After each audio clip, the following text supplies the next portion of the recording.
for them. They cannot afford to lose ground here. But this trade relationship is one-sided, heavily skewed in Beijing's favor. The trade surplus stands at $64 billion. $64 billion in China's favor. Cyril Ramaphosa raised this today during the summit. He's the president of South Africa, Cyril Ramaphosa. He wants Beijing to address the trade imbalance. He said, and I'm quoting, "We would like to narrow the trade deficit and address the structure of our trade." Beijing responded to this. It struck a deal with South Africa. China will buy more raw wool and dairy products from South Africa. So how much money will China set aside for this? Has it made any commitments on financing or investment? Well, we don't know because they did not share the specifics. In fact, that was the case with most African nations. Big promises, but not many details. China was also non-committal on debt relief, an issue that the African Union raised today. For many African states, debt relief is an urgent imperative to give debtor countries economies a vital economic breathing space.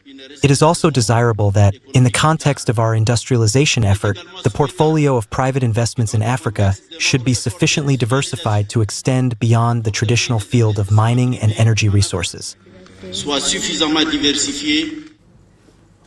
African leaders want China to do more. They want more loans, more financing, they want debt relief for struggling nations, and they want bigger investments.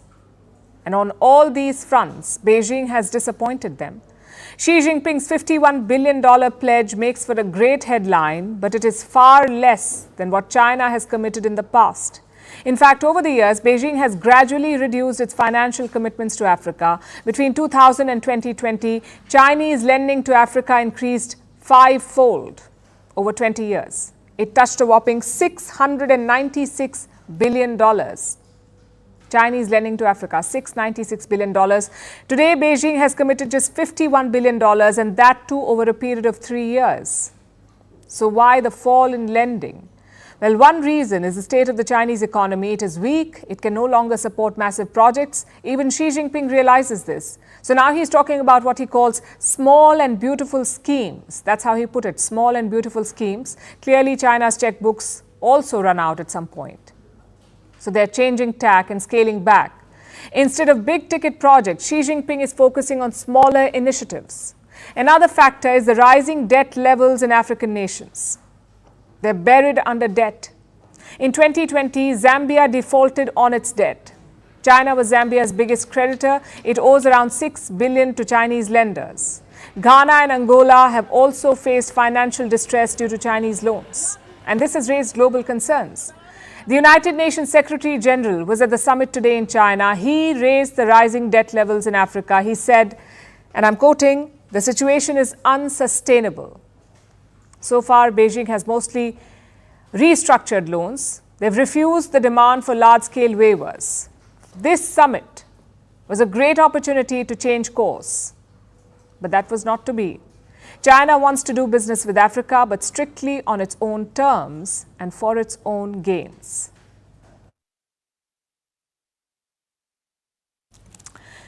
Let's turn to Canada now, where the headline is betrayal. That too of Prime Minister Justin Trudeau. I wish I could call it surprising, but frankly, it is not, because Trudeau trusted the wrong person. Canada's Khalistan mascot, Jagmeet Singh. He leads the NDP, or the New Democratic Party in Canada, NDP, and they have decided to dump Trudeau. Let me explain. Canada's parliament has 338 seats. You need 170 seats to get a majority and form a government, 170. But Justin Trudeau's Liberal Party only has 154 seats. So where did the rest come from? Jagmeet's party, NDP, they have 24 lawmakers in parliament, and they agreed to support Justin Trudeau's party, not coalition support, outside support. Trudeau would keep all cabinet positions and ministries, but if a confidence vote was called, Jagmeet would support him. That was the arrangement. In return, Jagmeet got policy help. Trudeau pushed some of Jagmeet's pet projects, for example, Khalistan.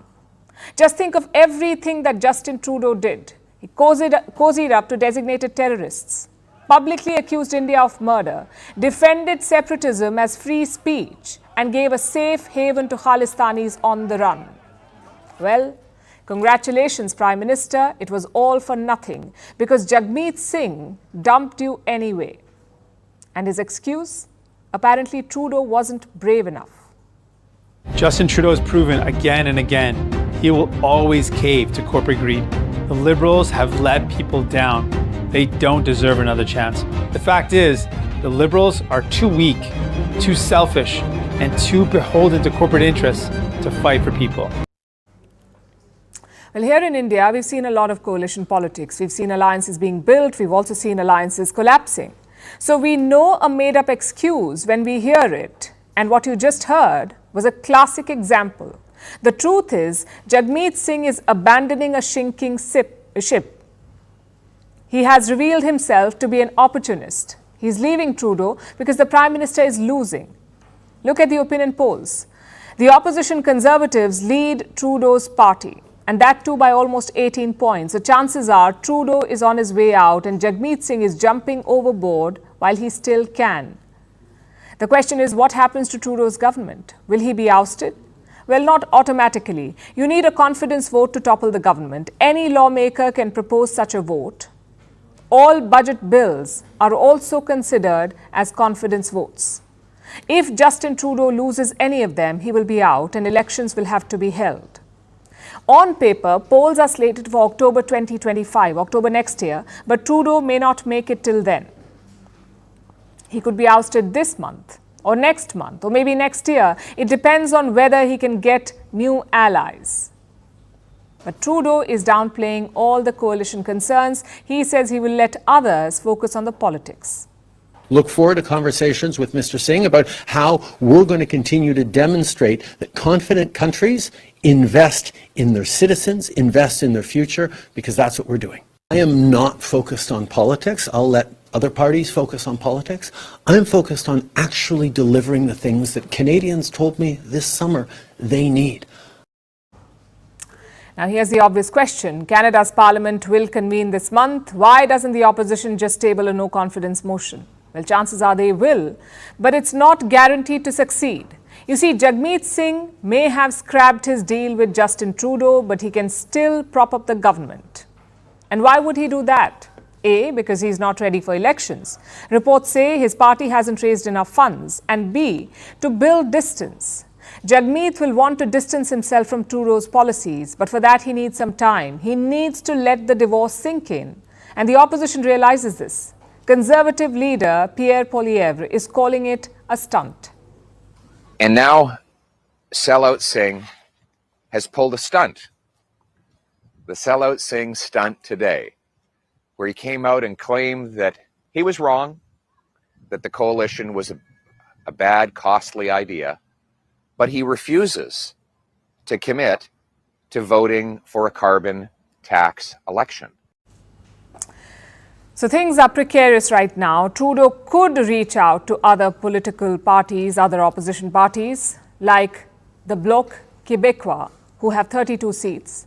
Or he could reach out to Jagmeet again, convince him to not topple the government. But either way, two things are pretty clear. One, Justin Trudeau is now a lame duck leader. He is at the mercy of smaller parties. And two, Jagmeet Singh is running his party to the ground. He took charge of the NDP in 2017. Look at their performance before and after. In 2011, the NDP had 103 seats. 2011, 103 seats. In 2015, they won 44 seats. In 2019, they won 24 seats, and in 2021, 24 seats again. This is Jagmeet Singh's career. He can barely keep his party afloat. And this is the guy who wants to break up India. It certainly promises to be an interesting period in Canadian politics. Maybe a good idea to get a lettuce for Justin Trudeau. Like Liz Truss in Britain, let's see if he can outlive it.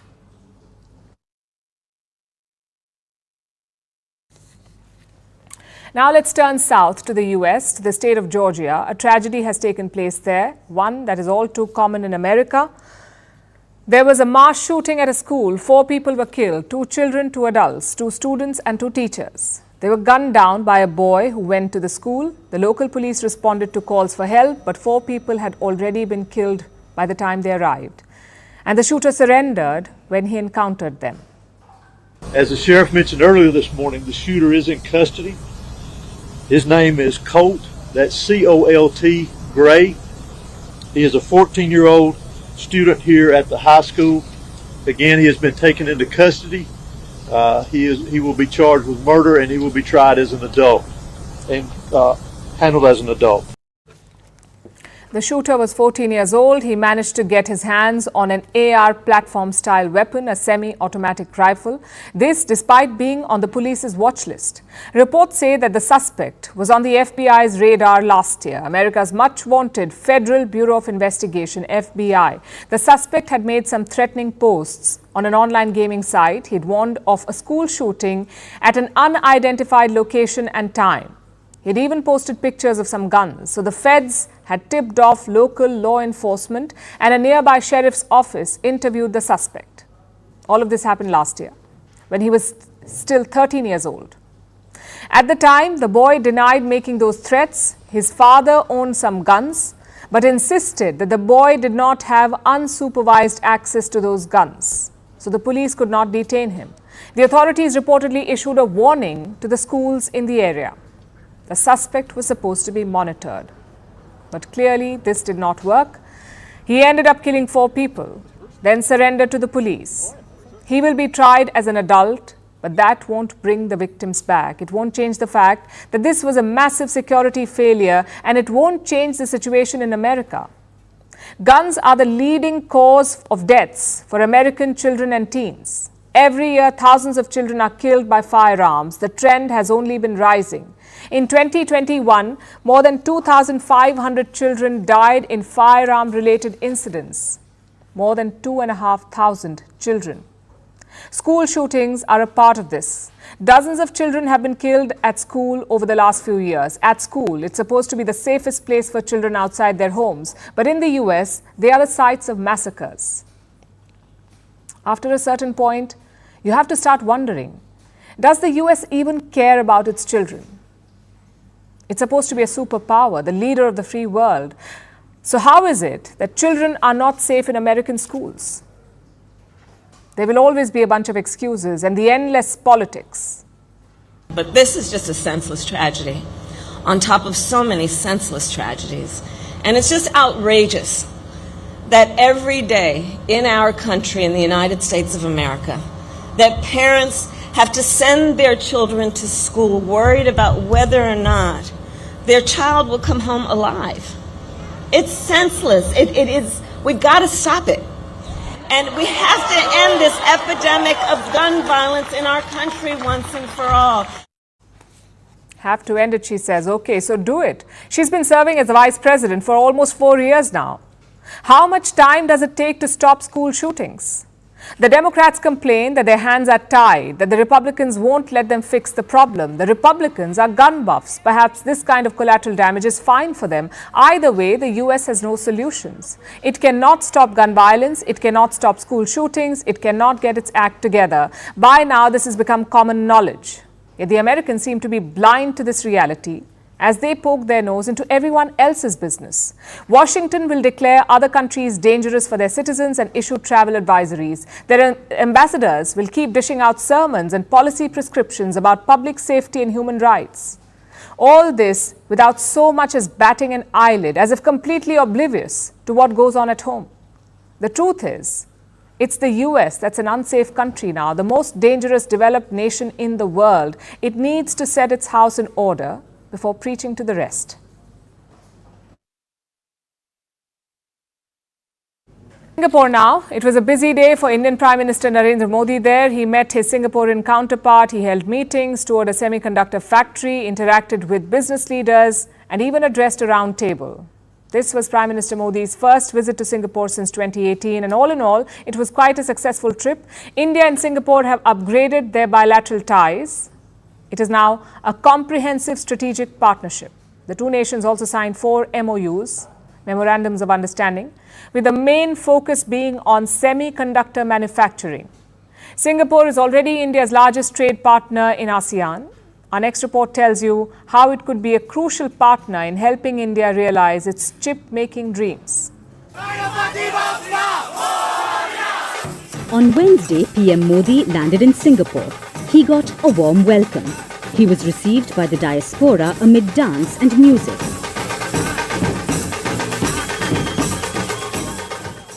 After that, the Indian Prime Minister headed to the Istana. It's the official residence of the Singapore Prime Minister. And this is where PM Lawrence Wong hosted a private dinner for him. Today, it was down to business for the Indian PM. In the morning, PM Modi arrived at Singapore's Parliament House. He was greeted by PM Lawrence Wong. He received a ceremonial welcome. He met ministers and delegates. And finally, it was time for bilateral talks. The meeting was a productive one. India and Singapore have long shared bilateral relations. But this time, they decided to elevate those ties. It is now a strategic, comprehensive partnership. The aim is to boost economic ties and collaboration in various sectors. The two countries also signed 4 MOUs, that's Memorandums of Understanding. PM Modi also announced that India's first Thiruvalluvar Cultural Centre would soon open in Singapore. हम भी भारत में अनेकों Singapore बनाना चाहते हैं और मुझे खुशी है कि हम इस दिशा में मिलकर प्रयास कर रहे हैं। हमारे बीच जो मिनिस्टरियल राउंड टेबल बनी है वो एक पाथ ब्रेकिंग मैकेनिज्म है। Skilling, digitalisation, mobility, advance manufacturing जैसे सेमीकंडक्टर और एआई, हेल्थ केयर, सस्टेनेबिलिटी और साइबर सिक्योरिटी जैसे क्षेत्रों में सहयोग की दिशा में ये इनिशिएटिव की पहचान बन गई है। So, what are these MOUs about? One of them focuses on digital security.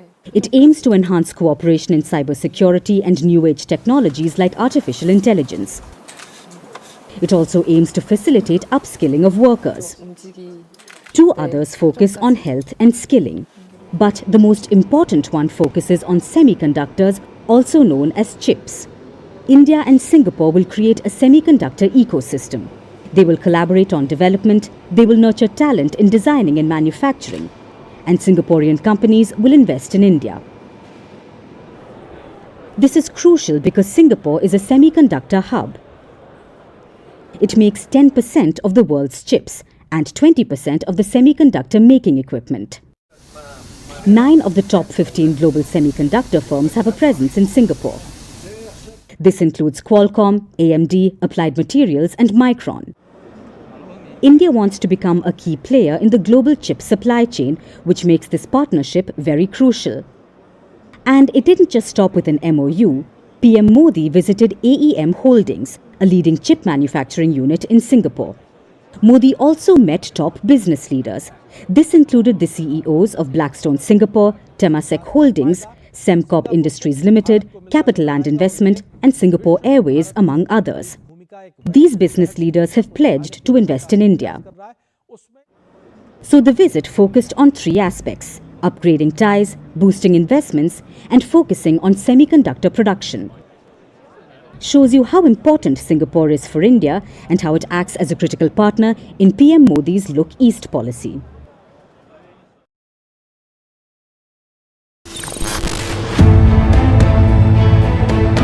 Hello, welcome. You're watching RT International.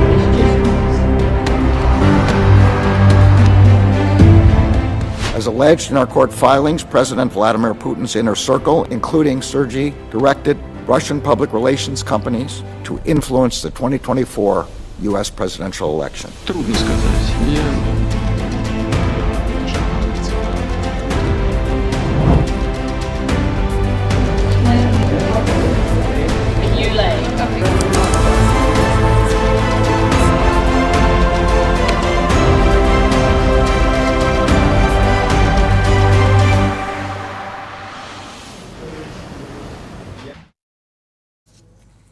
America is back to its favorite pastime, and I don't mean baseball, I mean obsessing over Russia.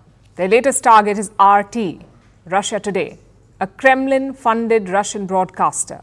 Washington says RT is meddling in the US election. How? By using influencers. Apparently, RT had hired a firm in Tennessee. They paid this firm $10 million. To do what? Create content based on Russian messaging. And here's how it worked.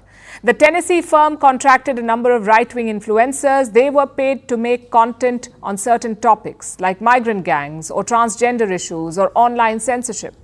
These are staple topics for American conservatives. Nearly 2,000 such videos were created and they amassed 16 million views. Now, the obvious question is why? How does all of this help Russia? Listen to what the US Attorney General said. The subject matter and content of many of the videos published by the company were often consistent with Russia's interest in amplifying U.S. domestic divisions in order to weaken U.S. opposition to core Russian interests, particularly its ongoing war in Ukraine. An internal planning document created by the Kremlin states that as a goal of the campaign is securing Russia's preferred outcome in the election. So two things. One, Russia wanted to amplify divisions in the US. And two, Russia has a preferred outcome in the election. And what is that? A Donald Trump victory. We are not saying this, American officials are, that Russia wants Trump to win. They are cracking down heavily on Russia today. 10 people have been sanctioned by Washington. Among them is RT's editor-in-chief. 2 RT staffers have also been indicted, meaning they face criminal charges in the US. But RT has denied these allegations and they're responding in the most RT way. Listen to this. 2016 called and it wants its cliches back. 3 things are certain in life: death, taxes, and RT's interference in the US elections. Sounds funny, right? But there's a bigger issue here. That of information warfare. Russia today is a state-funded broadcaster, basically a mouthpiece for Moscow. And they rarely hide it. In 2017, RT registered as a foreign agent in the US. Technically, news channels don't have to do that, but RT did, because it was not just a news channel. It was also a political agent, which brings us to the problem. There's a line between journalism and propaganda. There's also a line between propaganda and meddling. Washington says RT crossed all of these lines. But they're not the first or the only ones.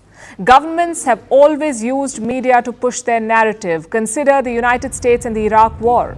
Most US publications supported the war, like the New York Times and the Washington Post. They blindly bought the US government's version of events. Later on, they apologized for it. I'm sure Iraqis would call this propaganda. Same in the Libya war. The New York Times has been accused of favoring an intervention. Well, the US did intervene, and today Libya is a broken country. Such practices are more common among state-funded outlets like Al Jazeera in Qatar. They've been accused of spreading propaganda too during the Arab Spring and during the blockade of Qatar. So this problem is not exactly new. The only difference is Russia today went a step ahead. And frankly, it's harder for non-Western outlets because the standards are different. When a CNN or New York Times pushes the US narrative, it's good journalism. When others do it, it's called propaganda. And I don't mean just government narratives, I mean national interest narratives. Clearly, the Americans have aced this game. They've disguised propaganda as journalism. And all countries need to realize this, to wake up to this, because conflicts are not just fought with fighter jets and bullets, they're fought with information and narratives. If you can't get your narrative out, you will fail. It doesn't matter if your cause is good. And the opposite is also true. Even if your cause is bad, narratives can make it look good. That's what the US did in Iraq. That's what Russia is trying to do in Ukraine. Chances are Moscow will retaliate against the US, possibly against American media outlets. Meanwhile, President Putin is covering his tracks. US officials have accused him of covertly backing Trump. So Putin says he wants Kamala Harris to win. I've said that our so-to-say favorite was the acting president, Mr. Biden. He's been taken out the race, but he advised all his supporters to support Mrs. Harris. That's what we'll do. We'll support her as well. That's the first thing. Secondly, her laugh is so expressive and infectious. That means that she's doing well. Is that a joke or more propaganda? Only Putin knows. But either way, expect the media wars to escalate. China too has entered the fray. Their strategy is to throw money at the problem. Some $6.6 billion since 2009. That's the kind of money China has spent to expand its global media footprint. It's an information race. India, unfortunately, is falling behind. And the cost of this could be immense. We say the key is to find a balance to spread India's interests without meddling.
I still don't believe this is real. Like, I knew a girl that got shot in her leg, and it really broke me because she was like a sister to me, and I don't know how to react to it.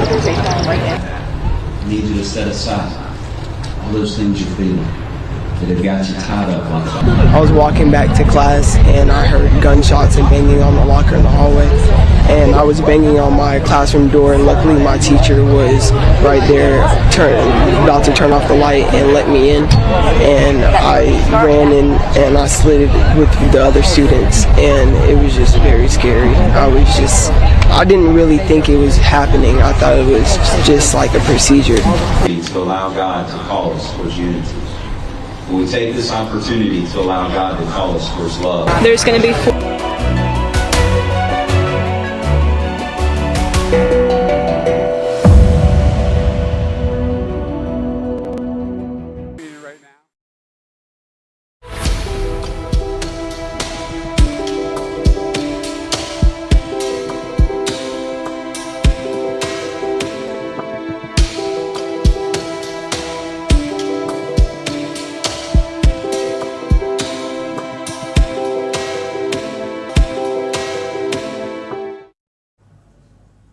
They say when it rains, it pours. Ask India's market regulator SEBI and its boss Madhavi Puri Butch.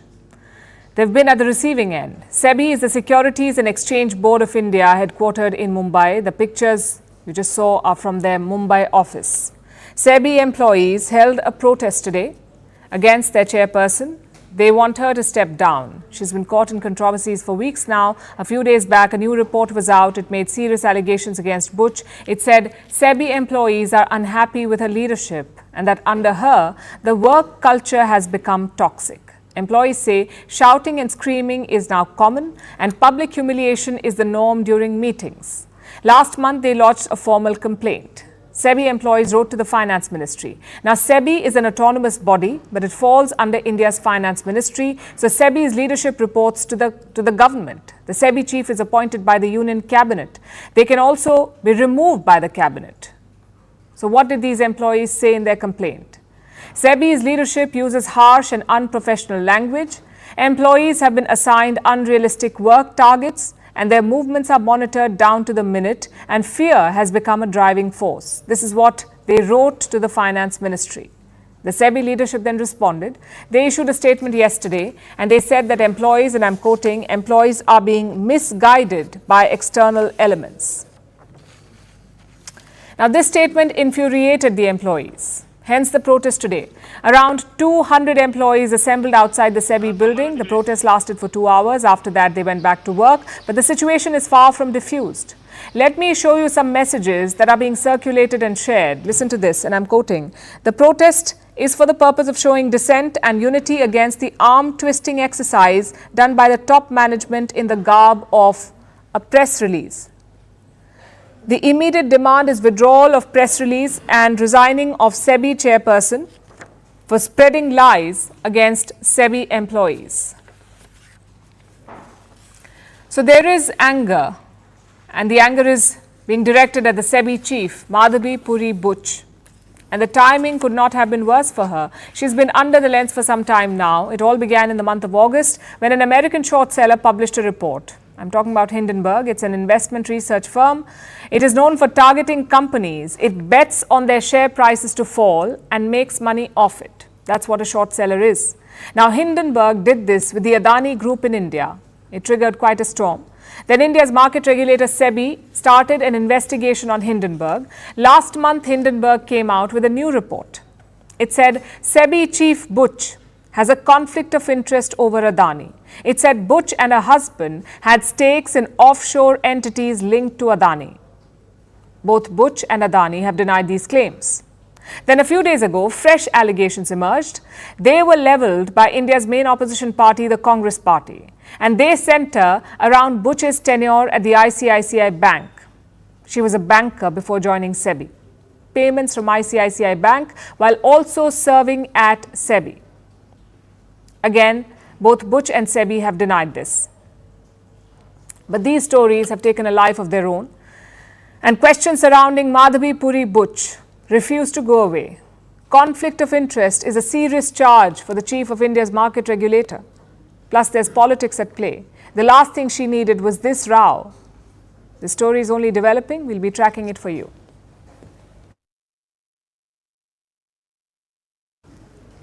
Let's turn to Bangladesh now. The chorus for extraditing Sheikh Hasina is growing. Student leaders have talked about it, political parties have, and now interim leader Mohammad Yunus has joined in.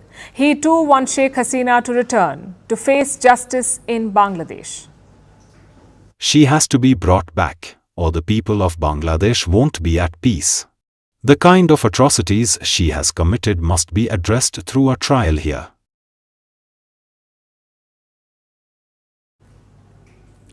Now, this is very important. Until now, Hasina's extradition was only a public demand. It was not Dhaka's official position. But now it is. Mohammad Yunus says Bangladesh will not be at peace until Hasina returns, until she's tried in court. It's only a question of when the request is made. And this puts India in a tough position. Sheikh Hasina is yet to get asylum in another country. So if Dhaka makes this request to extradite Sheikh Hasina, India will have to take a call. Either reject, agree or delay. Until then, Yunus has some advice. He says Sheikh Hasina must stay silent as long as she is in India. Remember, Hasina had released a statement last month. She called for a protest march on the 15th of August. Yunus has called it an unfriendly gesture. He says such statements do not help India or Bangladesh. He also talked about the attack on Hindus. Yunus says the attacks are not religious. He says they are political. Most Hindus in Bangladesh supported Hasina, hence the mobs targeted them. That's what Yunus is saying, but I'm afraid that simply doesn't cut it. Mohammad Yunus was brought in to normalize the situation, to ensure law and order, not to make excuses for the radical mob.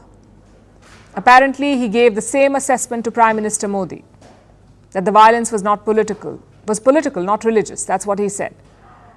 And now he's given another piece of advice. Yunus wants India to rethink its position on Bangladesh.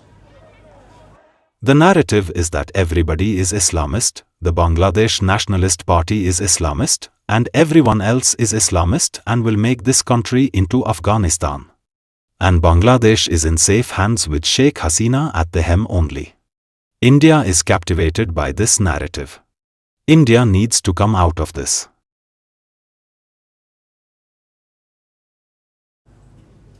Now, don't look at these comments in isolation. They're part of a larger shift. The attack on Hindus, the erasure of the 1971 legacy, the outreach to China and Pakistan, the blame game over floods, the decision to visit the United States before India, and the decision to leverage Hasina's stay in New Delhi to use it as a pressure tool. All of this signals a strain in bilateral ties, and Mohammad Yunus is not even hiding it. He says India-Bangladesh relations are at a low.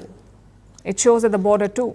India and Bangladesh share a 4,000-kilometer border. The interim government has adopted a new border stance, a stricter one.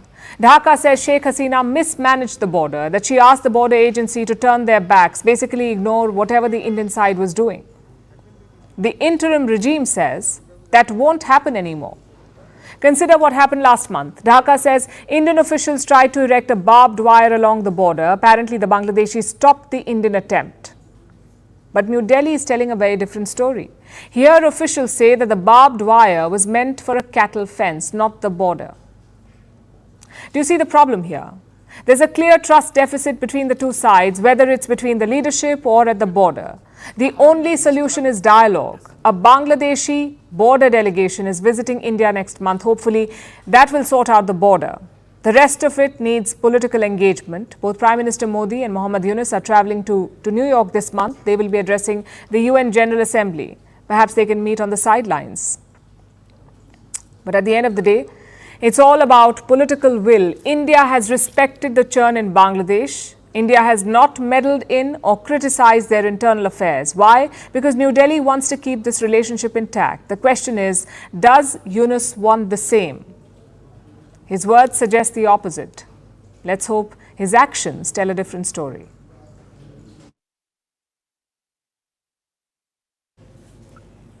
Our next story is about Rebecca Cheptegei.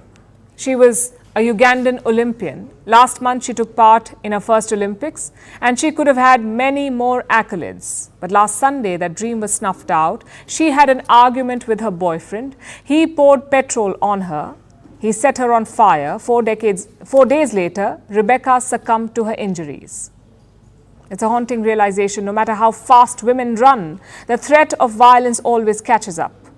Rebecca trained her entire life to defy limits. She represented her country at the global stage. This isn't how her story should have ended. But it has. Like countless women across the globe who face domestic violence. Our next report takes a look at Rebecca's story. Last month, Rebecca Cheptegei was at the Olympics. A marathon runner from Uganda, she was running for glory in Paris. Yet, just weeks later, her life has run out. Today, she died. 4 days ago, her boyfriend set her on fire. The incident took place last Sunday in Kenya. Reports suggest the couple was heard quarrelling outside. The argument is said to be about their house, one that Rebecca owned. That's when her partner bought a container of petrol. He poured it on her, he set her on fire.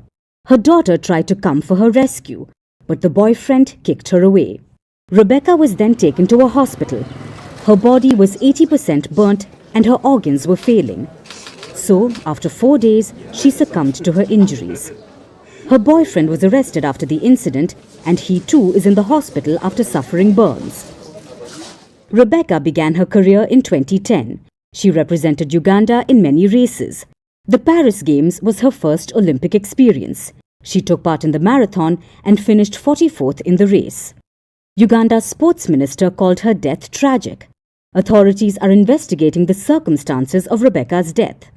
But this isn't the first such incident. Rebecca lived in Kenya's western town of Endebess. This was to be close to the training facilities. That makes her the third female athlete to be killed in Kenya since 2021.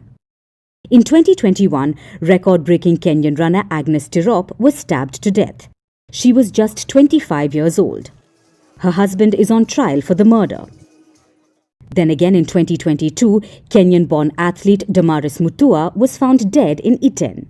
That makes Rebecca's death the third such case and shines a spotlight on what female athletes go through. I can say we are still in shock and we are in pain, especially as athletes. And this thing happening in Kenya, this is the second time an athlete is being attacked. You remember the case of Agnes Tirop. Now it has come to Rebecca, so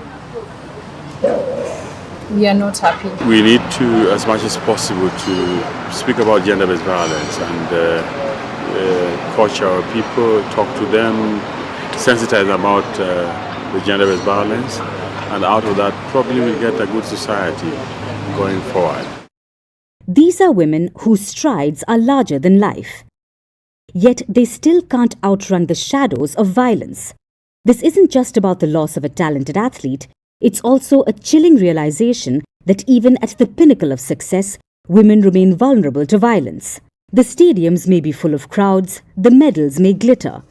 Yet, behind closed doors, women face a reality that no gold medal can erase. Rebecca Cheptegei should have been remembered for her track records. Instead, she will be remembered for the fire that took her life, like the countless other women whose lives were cut short by violence.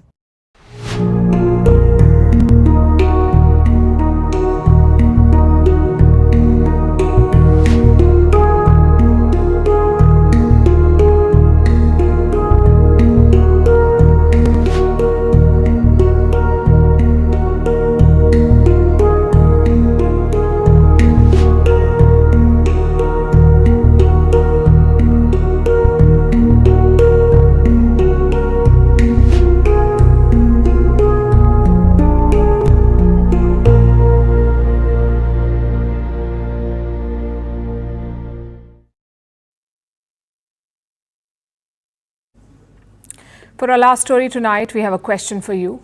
What makes a great teacher? We ask because today is Teachers' Day in India.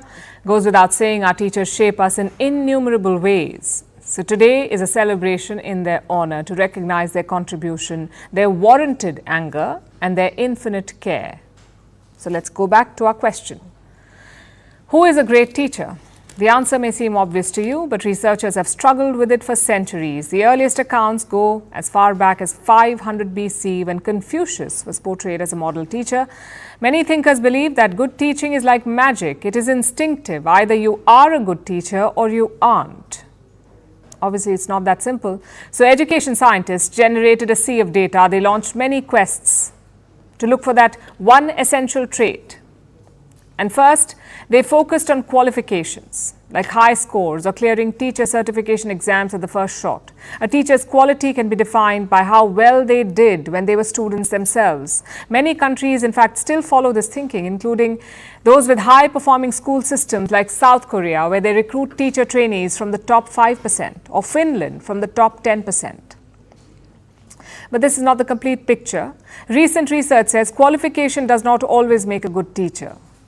When you're stuck on a school bus with 40 screaming children, no one cares if you went to Harvard University. What matters is your personality. So scientists dug deeper. They looked at personality traits, extroversion, politeness, calmness, enthusiasm, and so on. And they realized that it's not just about traits either. Different teachers can be effective in different ways. A super strict teacher demands focus. A carefree teacher turns a classroom into a playground of learning. So what makes a good teacher is not about magic, top degrees, or inherent qualities. Experts say two things define a good teacher. First is skills, like the quality of instruction and subject knowledge. And the second is experience, because teachers too learn on the job like everyone else. So like with most other jobs, skills and experience shape good teaching. But there's a third factor as well, which cannot really be quantified, but it's shared by most great teachers, and that is emotion. A great teacher is one who fosters an emotional connect with students, which may be surprising because we try to keep reason and emotion separate. We tell doctors to not get attached to patients or teachers to dispassionately cover lesson plans, but science shows that emotion is not the opposite of reason. It is in fact essential to learning because emotions can make things valuable.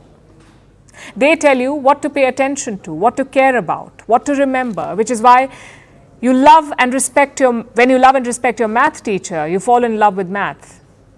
If you want to be like your literature teacher when you grow up, you want to read more books. There is a connection between emotional relationships and learning. And there is no one way to build it. So if you're a teacher, we see you and we thank you for everything that you do, and we hope you don't run yourself ragged trying to meet some magic criteria, because there are none. And to everyone watching this, think of a teacher who impacted you in some way. What is it that made them special? Was it their funny stories, their passion, or was it when they showed that they care? Big or small, we hope you let them know that what makes your teacher human is also what makes them great.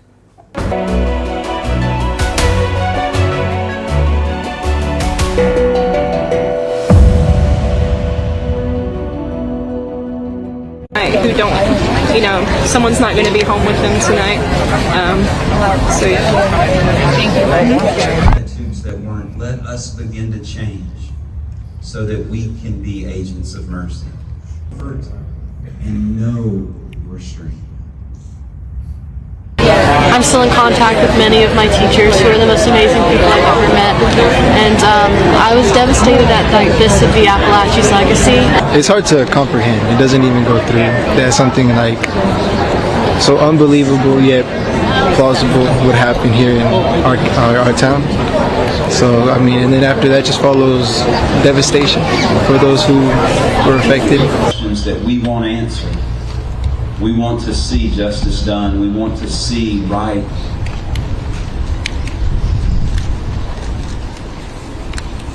Unknown to those of us who live it, and yet we find it precious. And today, evil has stepped in. So now let us be good and lead us into what it is we need to let go, so that we can hear your voice. Bring yours right up there too. Right up here. Talking, and he talks about what this looks like. And this is the difficulty that I'm in a position where he was so twisted to find himself in need of being an agent of Eve.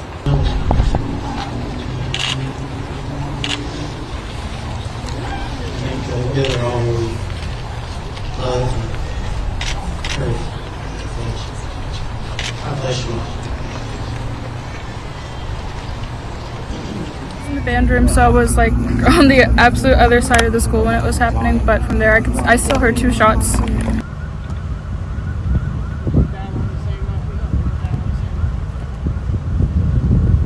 Well, I just heard the first shot go off, and everybody just looked to the door, and I didn't think much of it. I thought it was just like a loud bang, I just thought maybe someone made a noise or something to scare someone.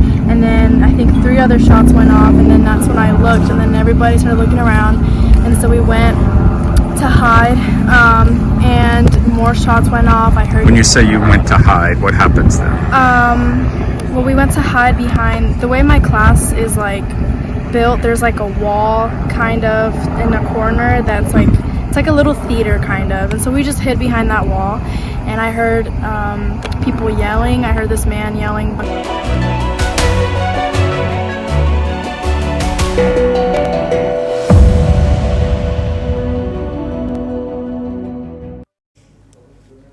Now it's time for Vantage Shots, images that tell the story. Pope Francis leads Mass for over 80,000 people in Indonesia. Floodwater has burst through a library wall in New York, leading to damages worth $10 million. And firefighters battle a fast-spreading Spain. Finally, we're taking you back in history on this day in 1972. The Munich Olympics took a tragic turn. Palestinian gunmen attacked the Israeli team, taking them hostage. 11 people were killed after a botched rescue operation. The attack caused a deep rift between Germany and Israel. We're leaving you on that note. Thank you for watching. We'll see you tomorrow.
Good evening, this is Brass Tacks. I'm Zakir Jacob. The neck deep in debt, Punjab state government has approved an increase in VAT of both petrol and diesel prices by 61 paise for petrol and 92 paise for diesel. It's also announced the withdrawal of 3 rupees per unit power subsidy that was given to consumers.